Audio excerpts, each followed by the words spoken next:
¿Qué tal? Muy buenas noches, mis queridísimos amigos. Bienvenidos a su programa Coach Online. El día de hoy no podíamos ser la excepción. Aunque a veces me gusta ser la excepción, hoy no podíamos ser la excepción.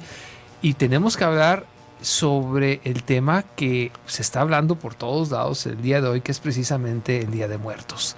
Pero para ello tenemos a alguien que ustedes ya conocen y que nos va a brindar su perspectiva, sus opiniones, muy documentadas, por supuesto, que es el padre Octavio Valderas. Vamos a hablar el día de hoy de la muerte y sus interpretaciones.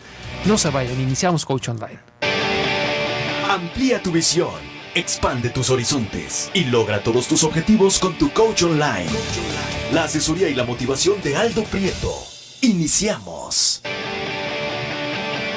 Así es, iniciamos con todos los kilos del día de hoy. Nosotros no estamos muertos, somos vivos y hay que echarle todos los kilos porque al final de cuentas, pues eso nos toca y nos corresponde a nosotros.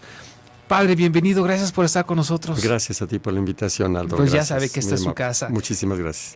Padre, me encantaría que tratáramos de hacer, obviamente como una plática, como siempre es aquí con usted, pero una plática muy erudita. Fuéramos a hacer un poco de historia, algo que le platicaba aquí antes de entrar. A mí me llama mucho la atención cómo es que en diferentes partes del mundo se manifiesta o se acostumbró festejar, celebrar, no sé qué palabra sea la adecuada, temas alusivos a los no vivos, por no decir muertos o descarnados, etcétera, porque hay diferentes interpretaciones, pero hay una energía constante a nivel del mundo. Hace poco fue el Halloween, tenía mucho que ver con el norte de Europa.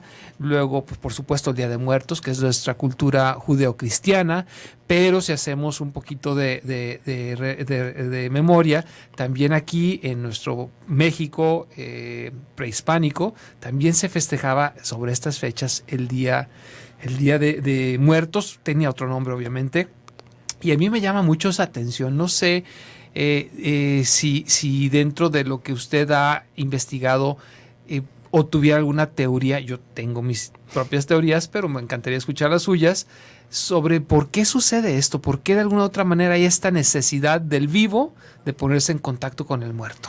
Sí, creo que es muy, pero muy significativo, yo diría muy impactante que alguien se muera.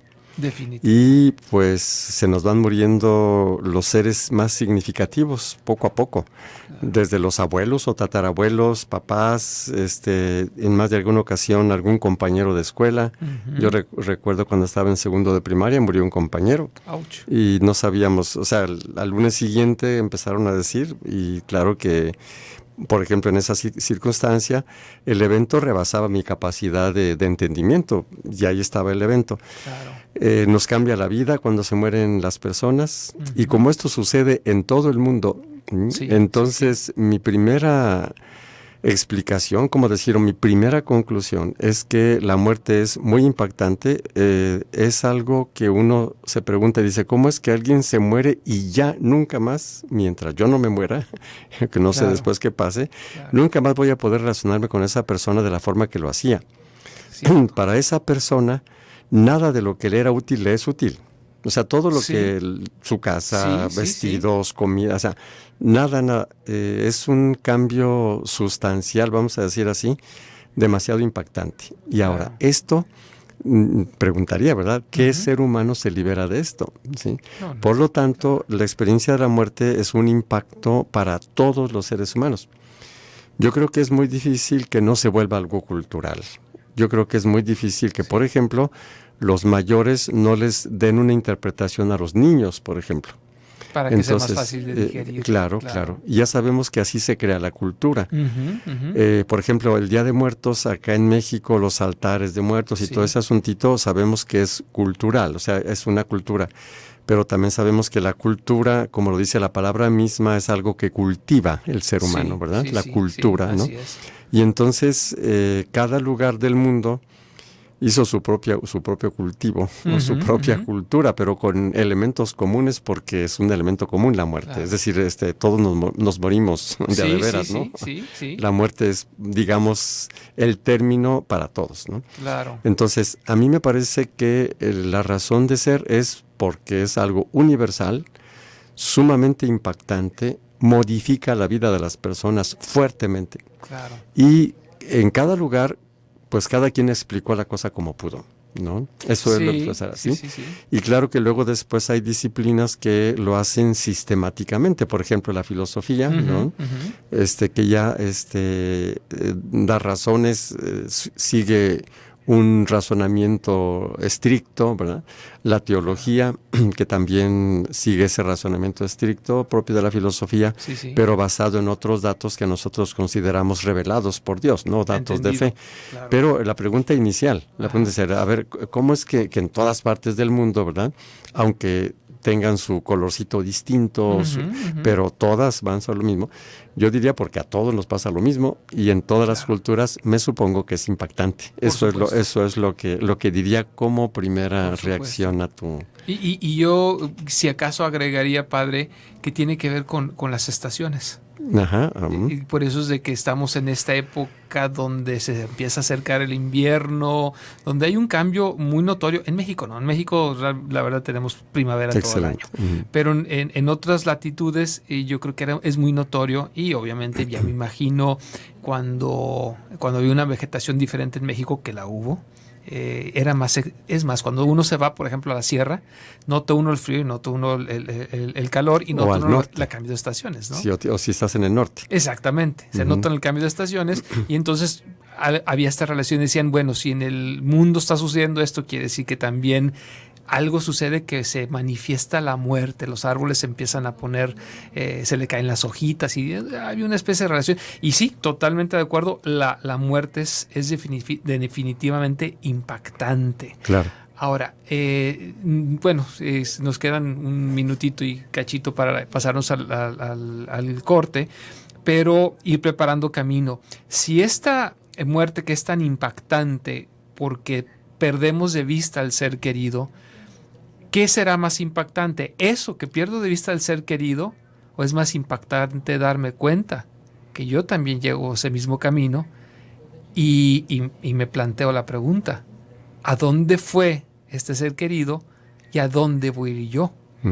¿Hay algo más allá o no hay nada más allá?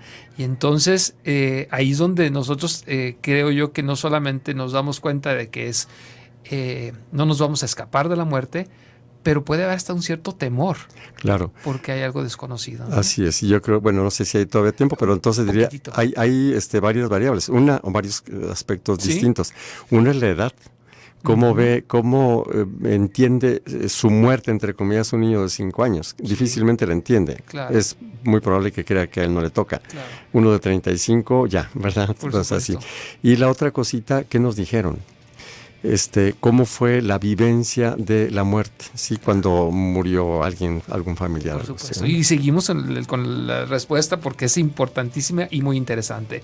Les voy a recordar los teléfonos en cabina. Estamos en vivo. Teléfono 31 22 11 90 y 36 47 18 83. Vía WhatsApp se pueden comunicar con nosotros al 331 019 0712. Si quieres compartir con nosotros lo que para ti significa la muerte, me encantaría escucharlo. Nos vamos a una pausa y regresamos. Si quieres consultar a Aldo Prieto, coach de vida y empresarial, comunícate al 3647-0903 y síguelo en Facebook como Reingeniería Neural.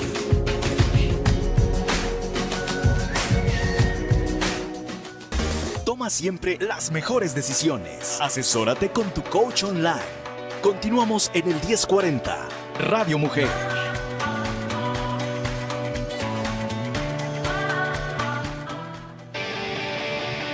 Edades. Ya estamos de vuelta aquí en su programa Coach Online y estábamos al final platicando, antes de irnos al corte, sobre la interpretación que se da a la muerte, no solamente cuando yo veo a alguien que parte, sino cuando yo creo acercarme a mi momento final.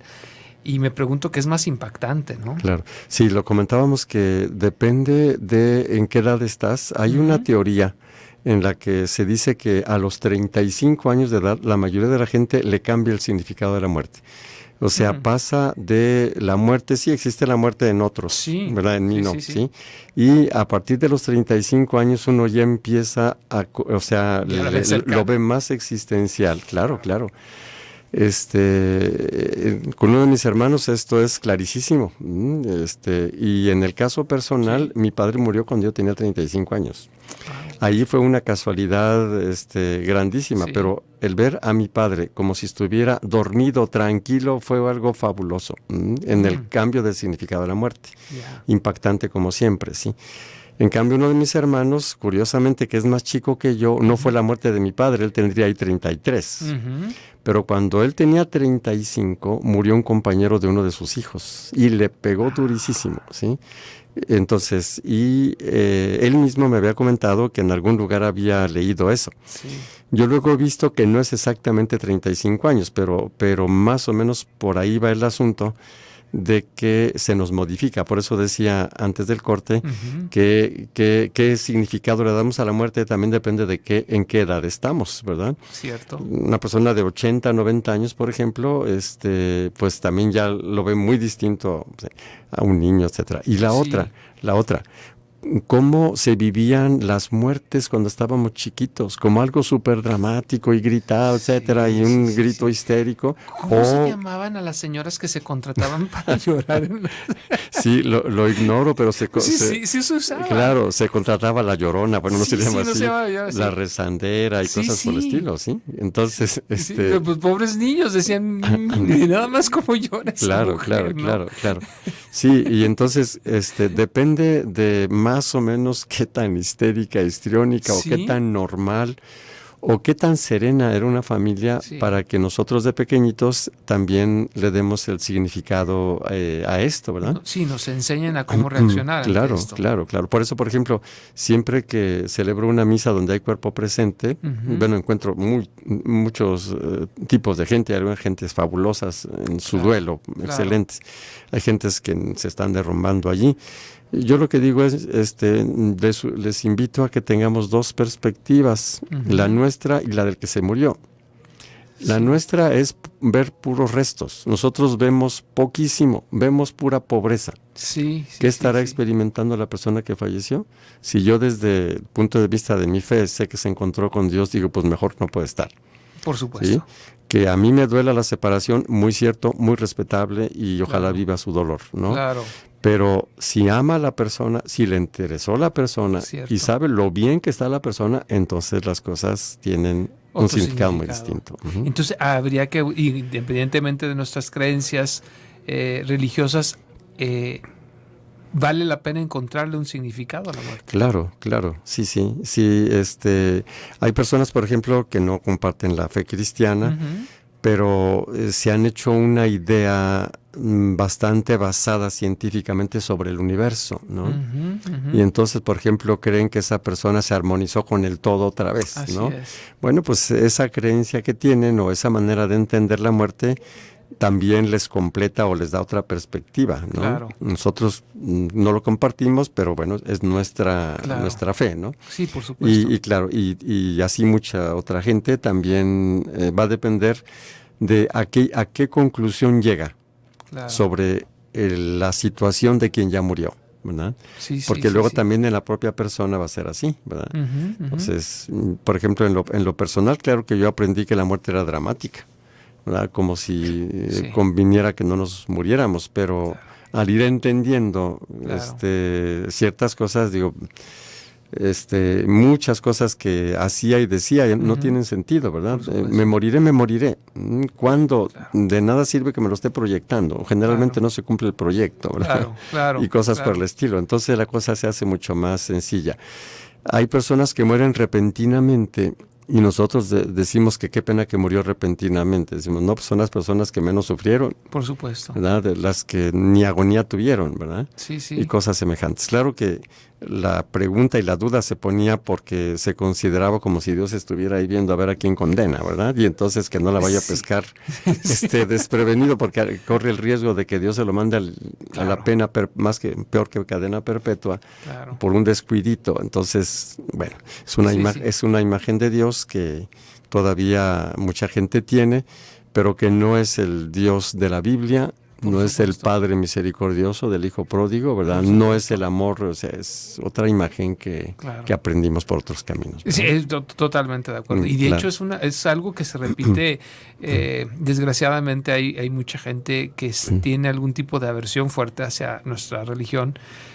Y critica tantas cosas, o sea, pero yo creo que es falta de comprensión. Sí, nos falta mucha formación, y también nos falta conocer mucho a otras gentes que son de otra manera de pensar, ¿verdad? Y a final de cuentas yo creo que hay que respetarlos también, ¿no? Claro. Nada más de que efecto de que puedan criticar ciertas creencias, hay que entenderlas también, ¿no? Por eso usted lo sabe, de repente aquí tenemos gente que viene de otras religiones, no en el ánimo de criticar, en el ánimo de aprender, padre. Claro, en el ánimo de aprender. Así es. Oiga, padre, una pregunta, y ya lanzo las preguntas cuando estamos a punto pero no, todavía tenemos un ratito de irnos al corte. Hay otro tema que tiene que ver con la muerte, que se repite a lo largo y ancho del mundo, que tiene que ver con una muerte antes de la muerte. Y a esta muerte le llaman, en algunos lugares hasta como un proceso de iluminación. Tiene que ver, hasta donde lo he investigado, con el ego. Entendido, como usted lo dice, primero hay que saber a qué tipo de ego nos referimos, pero normalmente hablan de que muere el ser imperfecto para que nazca el ser pues más cercano a lo perfecto posible. Y esto se da, lo he leído desde tribus africanas. En Egipto fue muy, muy marcado, como de hecho en el libro de los muertos famoso, que cada persona tenía su libro de los muertos. Ahorita no recuerdo, si tengo chance lo investigo rápidamente, lo llegué a leer en la Biblia, no recuerdo en cuál, en qué libro en particular de la Biblia. En todas partes se habla de muerte antes de morir a efecto de nacer a la mejor vida. Claro. En la Biblia está muy claro en San Pablo, en la literatura paulina, no solo en una de sus cartas, en varias, ¿no? Habla, por ejemplo, de crucificar al hombre viejo. Sí. Para que, a imagen de Jesús, resucite el hombre nuevo, ¿sí? El viejo yo. El yo egoísta, la palabra ego sería egoísta. Entonces, San Pablo lo dice muy claramente. Digamos, San Pablo es el teólogo, es el que hace un razonamiento largo, congruente, ¿verdad? Pero también está en otros libros del Nuevo Testamento y también del Antiguo Testamento. Se considera, por ejemplo, que Moisés, que vivió 120 años, en realidad se trata de 3 generaciones, porque más o menos la gente vivía 40 años, ¿no? Y tenemos entonces la generación esclava, los que estaban esclavos en Egipto, la que vivió en el desierto, 40 años en el desierto, y la que entra a la tierra prometida. Y todos los que eran esclavos y salieron de Egipto, todos se murieron en el desierto, es la muerte. ¿Sí? Y entra un nuevo pueblo, entre comillas. Sí. Y aquí la enseñanza es que si nosotros tenemos mentalidad de esclavos y Dios nos libera, no aguantamos la libertad. Hay que morir a la mentalidad de esclavos. Claro. Se muere uno en el desierto, es decir, en la prueba de la libertad. Claro. ¿Sí? Porque para ser libre se requiere tener energía, otra estructura, vamos a decir así, ¿no? Y entonces, ¿quiénes entran en la tierra prometida? Los que nacieron en el desierto, ¿verdad? Entonces, digamos que está ahorita me refería al libro del Éxodo, por ejemplo, ¿no? El Antiguo Testamento, o el diluvio, por ejemplo, antes todavía del Éxodo, ¿no? Entonces, Dios con el agua acaba con la humanidad pervertida y nace una nueva humanidad. Tanto es así que cuando Noé sale del arca, Dios le dice palabras casi igualitas que les dijo a Adán cuando lo creó, ¿sí? Crece y multiplícate y domina la tierra, ¿sí? Como una nueva creación. el libro del Apocalipsis habla de esta expresión que acabo de decir ahora, ¿sí? Una nueva creación. Sí, entonces, claro. Y en términos así como muy prácticos, en términos de religión católica, y creo que también en algunas de las que mencionaste, es que se acaba una manera de pensar, se termina una manera de pensar para que dé lugar a otra manera de pensar, ¿sí? Y le llamamos conversión, metanoia, que es una palabra griega. Metanoia viene de meta, que es más allá, y nous, que es mente. Las dos palabras juntas, metanoia, significa cambio de mentalidad. O sea, se acaba una manera de pensar o una mentalidad para dar lugar a otra que sea completamente nueva. Sí. Nos tenemos que ir a pausa. Tengo una pregunta, pero esta sí se la voy a hacer regresando del corte. Les voy a recordar teléfonos en cabina: 31 22 11 90 y 36 47 18 83. Vía WhatsApp, comuníquense al 331 019 072. Este es tu programa Coach Online. Vamos a la pausa y regresamos.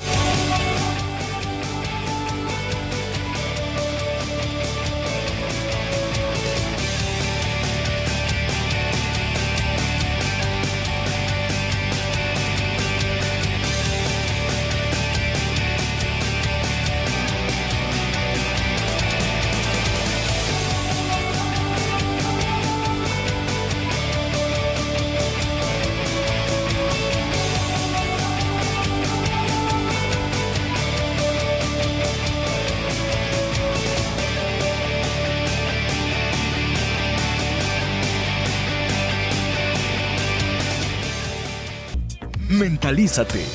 El éxito te espera. Continuamos con tu Coach Online en el 1040 Radio Mujer.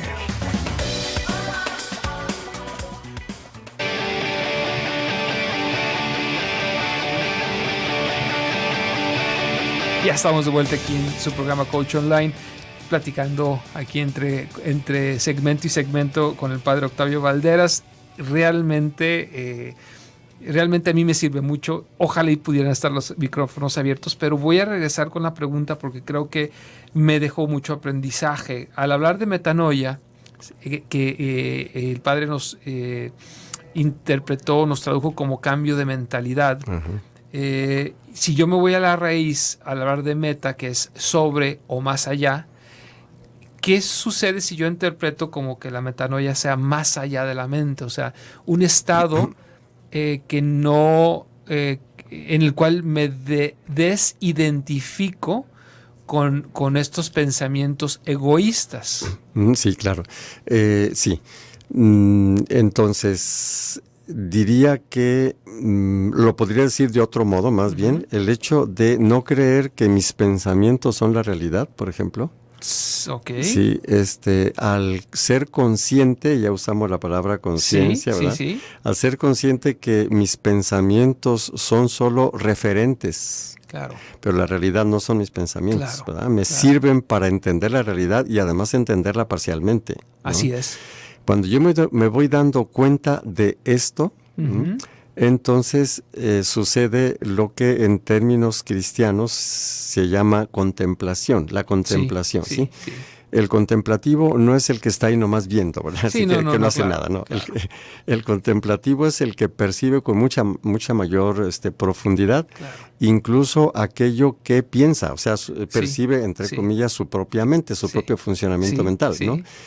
Y entonces, en ese sentido, a mayor conciencia, mayor señorío sobre la propia mente. Cierto, ¿sí?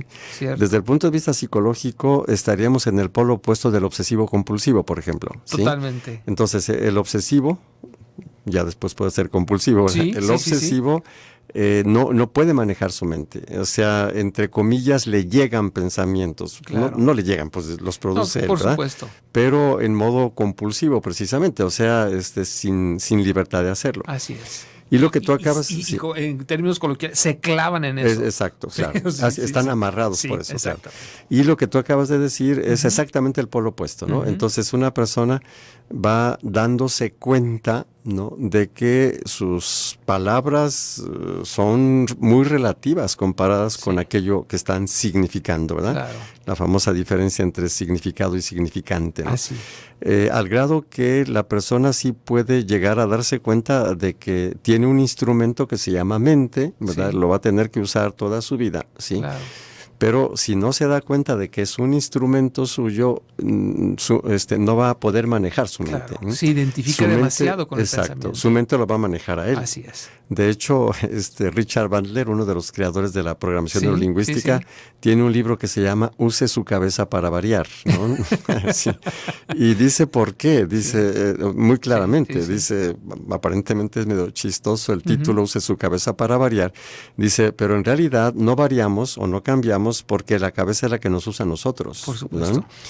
Porque a veces entendemos los programas mentales, los paradigmas mentales, ¿verdad? Y la primera condición para que yo maneje un paradigma es que me dé cuenta que es un paradigma. Por supuesto. ¿Verdad? Que es un modelo y que no es, como dirías tú, la verdad absoluta. Sí, de hecho Bandler también fue el que nos dijo, si mal no recuerdo, que el mapa no es el territorio. Así es, claro, así es. Y es precisamente de él y de Grinder, ¿verdad? Los dos que produjeron la programación neurolingüística. Y entonces ahí refuerzan este sentir donde lo que yo tengo en mi mente, como lo que yo interpreto, por decir algo, un árbol, lo que tengo no es en realidad el árbol, ni huele a árbol, ni se toca como árbol, o sea, es una mera representación. Exacto, ¿no? claro, así es. Y entonces yo me muevo en este mundo con este medio, con estas mediaciones, se diría en filosofía, que son mis representaciones mentales, claro. Y normalmente son incompletas. Así es, y también son mucho más limitadas, ¿verdad? Son referencias, puntos de referencia a la realidad. Por eso es que un ser humano que crece en esta capacidad de conciencia puede estar frente a la naturaleza o frente a otro ser humano consciente de que ese ser humano es mucho más de lo que él puede elaborar mentalmente. Y ahí se despierta la curiosidad. Y creo, es mi manera de interpretar eso de que de los niños es el reino de los cielos, de que esa mentalidad de niño de no dar por hecho nada, o sea, el árbol lo vuelve a ver 2-3 días y se vuelve a maravillar. Claro. Nosotros, al momento de que no le ponemos la etiqueta definitiva a algo y lo dejamos abierto a una nueva interpretación, somos curiosos y somos más inocentes, ¿no? Y ahí es donde la conciencia, siendo fue como una interpretación que quise dar de metanoia, está un poquitito arriba de las etiquetas, ¿no? Así es. Y además la metanoia, la conversión, es el hecho de que yo, en mi manera de pensar, yo creía y pensaba que las cosas deberían ser de esta manera, que yo voy a ser feliz y actúo así, si soy egoísta, por ejemplo, ¿verdad? Sí.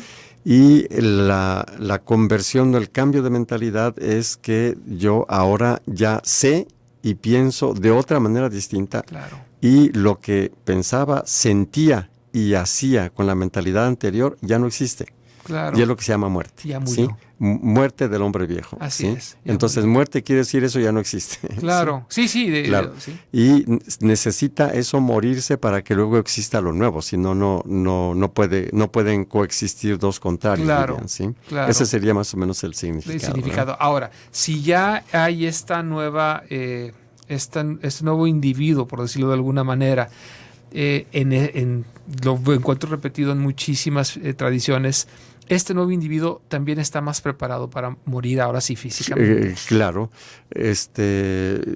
Por ejemplo, una persona que se resista a lo inevitable. Es una locura, ¿verdad? Pues claro, es decir, uno dice, pues tiene poca conciencia de lo inútil que es su resistencia, por ejemplo, ¿sí?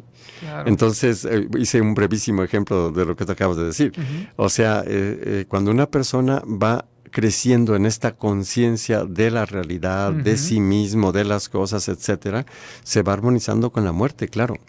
Porque dime qué sentido tiene pelearte con la muerte.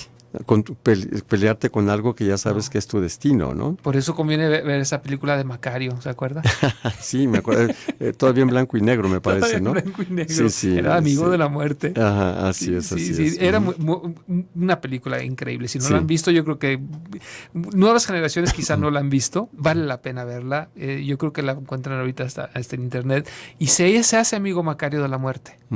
Se hace amigo, y esto es parte de lo que nos ayuda a en su momento no solamente bien morir, sino despedirnos, yo creo, también de la gente que muere, ¿no? Así es, sí, claro. Sí, porque identificamos que es algo inevitable, no es nuestro enemigo, viene con el paquete, o sea, compramos un paquete incluido vida con muerte. No existe un paquete sin la otra cosa, ¿no? Claro. A lo mejor si vamos a comprar un boleto de avión, hay viaje de ida y no queremos comprar el de vuelta, no lo compramos. En este caso viene incluido. Claro. Viene incluido y alejarse de, o más bien renegar de algo inevitable, tiene mucho que ver con esa mentalidad del viejo hombre. Que patalea, lucha ante lo que es. En alguna ocasión hicimos aquí un programa que fue resistirse ante lo que es, que viéndolo desde una perspectiva lógica, si ustedes gustan, alejada, objetiva, parece locura. Así es. O sea, cuando, no sé, cualquier cosa en el diario acontecer, sucede algo y yo reniego, pues ya fue.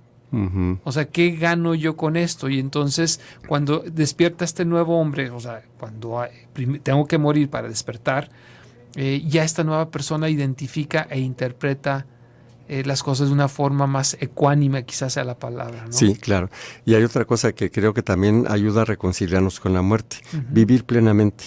Claro. O sea, cuando una persona está contenta con lo que logró, con lo que hizo, lo vivió plenamente y dice, valió la pena vivir, que venga la muerte cuando quiera, ¿no? Claro. De todas maneras, o sea, lo que hice en mi vida valió la pena, ¿sí? Claro. Y entonces, eso sería.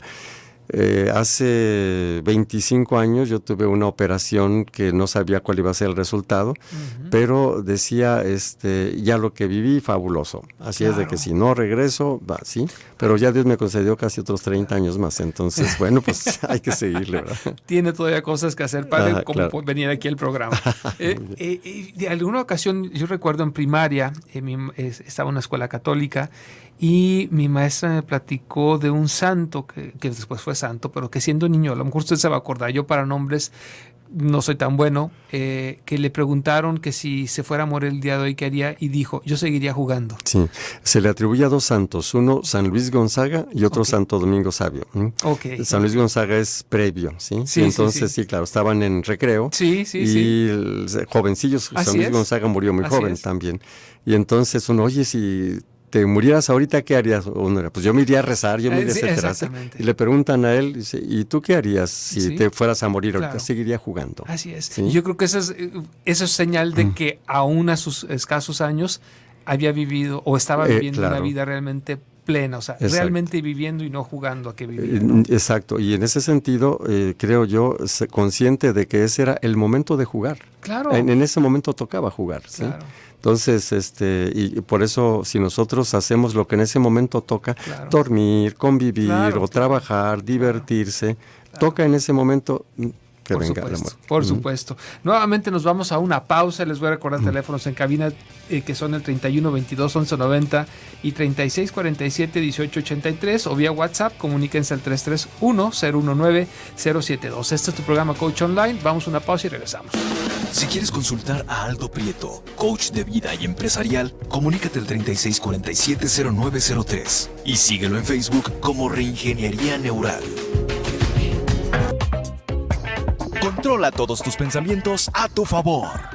Escucha a tu coach online en el 1040 Radio Mujer.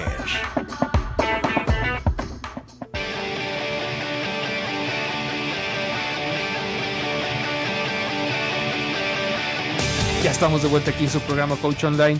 Y este tema con el que vamos a, yo creo, cerrar el programa, tiene que ver con lo mismo, la muerte, sus interpretaciones.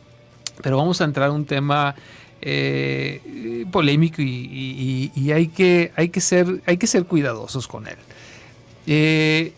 Y le voy a platicar. Dentro de las actividades que tengo, padre, he practicado el Feng Shui y la biología del hábitat desde hace muchos años. Entonces me piden en ocasiones que vaya a hacer ciertos estudios porque de alguna manera sienten que se están enfermando o sienten que no hay armonía en la casa y bueno, vemos la forma de ayudarlos. Me ha tocado en muchas ocasiones, padre, y es algo que creo que se está repitiendo, donde dicen haber visto fantasmas. La palabra, pues tal cual que se usa aquí en el medio, son fantasmas, ¿no? Personas que ya murieron, pero de que de alguna manera sienten que se están manifestando nuevamente. Y algo está sucediendo últimamente donde ha sido algo que se está tendiendo a incrementar. No sé por qué. Puedo tener 20,000 teorías, pero no sé si desde su perspectiva podamos encontrar alguna razón o la descartamos. No sé ni cómo plantearle la pregunta, padre. Sí, claro. Sí, bueno, tú lo ves desde ese ángulo y yo lo veo desde cuando nos llaman a bendecir casas porque hay ruidos, porque sienten que alguien los oprime y cosas por el estilo. Y entonces yo he ido a bendecir casas así. Claro. Y es una cosa que sería interesante si tú también la hicieras porque tú lo haces con una técnica científica, claro, ¿no? Así es. Y yo trato de tener una mentalidad también científica aparte de fe, ¿verdad? Claro. O sea, es decir, no se oponen de ninguna manera. Claro, sin embargo, la mentalidad científica es tratar de entender los fenómenos. Entonces, lo que he hecho siempre es que si yo voy a bendecir una casa donde hay fantasmas, etcétera, yo pido hablar con la familia antes. Me tomo un buen rato. Puede ser 1 hora, pueden ser 2 horas. Y hay 2 cosas importantes que suceden en ese diálogo. ¿En qué consiste concretamente los fenómenos? O sea, ¿qué sucede concretamente y dónde? ¿En qué partes de la casa? Porque mi objetivo es ir a meterme ahí. Sí, voy y me meto ahí, ¿sí? Y la gente a veces se asusta y dice, ¿cómo es que se va a meter ahí? Si le acabamos de decir eso, ¿sí? Y la segunda cosita, entender cómo son las personas que están en esa casa. Aquí con mucho respeto, como tú dices, también a quien está segurísimo de que son fantasmas, ¿verdad? Pero, bueno, hay siempre una correlación entre el modo de ser de la persona, la problemática que la persona va teniendo y la percepción de los fenómenos. No sé si tú quieres verificar un poquito ese asuntito. No todos ven lo mismo, ni a todos les pasa lo mismo. Y en ocasiones son relatos bastante similares. Sí, similares, pero no les pasa, o sea, al menos cuando yo ya pregunto específicamente de uno por uno, empiezan las variaciones. Y en algunos de los casos ven clarísimamente y otros cero. Es decir, la variación puede ser mucha. También es posible que haya fenómenos reales, o sea, que se muevan cosas, que se caigan cosas, que se prendan luces y cosas por el estilo. Sí, entonces es una cuestión compleja. La primera es lo que acabo de señalar ahora. La segunda es que todavía ignoramos mucho sobre cómo es el mundo físico. Eso me queda claro, y nuestros sentidos limitados. Exacto. Entonces, los 5 sentidos llamados, los 5 grupos de sentidos, no captan casi nada. Bueno, captan lo que necesita, lo que necesita un ser viviente corporal como somos nosotros o las especies animales para poder vivir. Pero que el espacio esté vacío de todo, eso no es cierto. Si no, no funcionarían celulares, no funcionarían radios, etcétera. No nos explicaríamos cómo es que yo desde mi celular puedo estar hablando por teléfono a Italia o hacia otro celular sin ningún cable. Así es. ¿Sí? No hay cable material. Así es. Y bueno, ¿cómo hacen los que hicieron celulares y satélites y todo ese asuntito? Pues simplemente le fueron entendiendo a la materia. A la física. A la física, le fueron entendiendo. Y simplemente se manejan en términos técnicos las capacidades que existen, pero pues nosotros no vemos nada, no vemos la señal. Así es. hablamos de que la señal y un receptor de señal y todo, ¿verdad? Tú bajas una aplicación, ¿de dónde la bajas? ¿Quién sabe? ¿Cómo llegó? Claro. Pues no sabemos. Claro. A lo mejor hay otras 1000 gentes que están bajando la mismita aplicación. Sí. Entonces la aplicación se multiplicó por 1000. Claro. Entonces, todas estas cosas son posibles porque la materia física tiene todo esto. Bueno, y entre las cosas que se decía ya hace 50 años en la parapsicología es que el ambiente es como una cinta grabadora. Sí. Entonces, claro que nuestras emociones también son energía vital, Por ¿sí? supuesto. Y entonces lo que se dice es que algunos acontecimientos quedan como en una grabadora, pues Así que es. había antes de la Así cinta es. grabadora, pero Así es. sí, grabados le llamaban el éter o le llaman el éter, se llaman así en parapsicología. Así es. Y estoy hablando de la parapsicología en términos científicos, no Claro, la parapsicología metafísica y cosas así que mucha gente dice. Y entonces, claro que hay datos científicos de que personas ven, pero es bien curioso que no todo el mundo ve. Y hay cámaras que filman algunas cositas, ¿verdad? Y que son cosas rapidísimas. Claro. Y hay cámaras que no filman. Sí. Y durante mucho tiempo, cuando existían las grabadoras esas de play ahí de la cintita grabadora, se hacían experimentos en los que se dejaba una grabadora grabando y se iban para luego a ver si había habido alguna cosa, ¿verdad? Sí. Y bueno, de repente algún sonido por ahí, cosas por el estilo. Entonces, este conjunto de cosas, o sea, está todo lo que ignoramos del mundo físico y entonces nos resultan ciertas cosas que nosotros, como no son de esas que vemos con los sentidos o percibimos con los sentidos, tenemos que darle una explicación medio rara. Claro. Pero además, en estos fenómenos existe siempre un receptor, un ser humano que recibe y que capta, ¿sí? Y cuando hay variación del que capta, el sujeto que capta, también hay variación de lo que ven por ahí, ¿sí? Los aparatos que tú manejas y las personas que dedican eso están especializados para captar lo que sabemos que existe siempre, que es la energía. Existe energía física. Claro. De hecho, la constante que yo he encontrado es de que donde se llegan a manifestar estos eventos, hay un campo electromagnético alto. Así es. Invariablemente van de la mano. Si hay un campo electromagnético alto, es muy posible que alguien en esa familia lo llegue a ver. Puede ser un campo electromagnético artificial, o sea, generado por una instalación eléctrica o generado por el terreno. Así es. Entonces hay una correlación muy interesante. Y las grabaciones se dan en campos electromagnéticos, las grabadoras. Así que entonces vemos ese asuntito. Así es. A mí me ha sucedido una ocasión, una persona, yo fui a Saltillo, me llamó, quién sabe qué le estaba pasando, y sí, voy a tu casa. Y llegué, nos sentamos en la sala y en ese momento se encendió ¿cómo se llamaban antes? La consola, ¿sí? ¿Sí? Se prendió sola. Y la persona se quedó así toda hasta luego, no te preocupes, la apagamos. Es que quiere escuchar música. ¿Cuál es el problema? Claro, la apagamos y hablamos, ¿sí? Sí. Entonces, aquí lo que nosotros todavía no sabemos es qué tan naturales y qué tan físicos son esos fenómenos, ¿sí? Claro. Y claro que la electricidad, la energía siempre ha existido, basta los rayos, o sea, por supuesto, el hombre primitivo que veía un rayo y claro que pensaba que Dios había lanzado ahí no sé qué cosa, ¿no? Sí. Pero es una cosa completamente natural. Claro. Entonces, nos falta muchísimo por conocer esto y creo eso. Ahora, en lo personal, yo me he dado cuenta que en la medida en la que fui buscando explicaciones científicas a estas cosas, fueron desapareciendo esos fenómenos de mi vida. Rarísima vez veo algo, ¿sí? Ya. Y entonces, pero en cambio antes no. Y por eso digo mucho respeto a quien le simbra esto, porque sí. No, digo, le tengo que confesar, padre, que acabo que nadie nos escucha.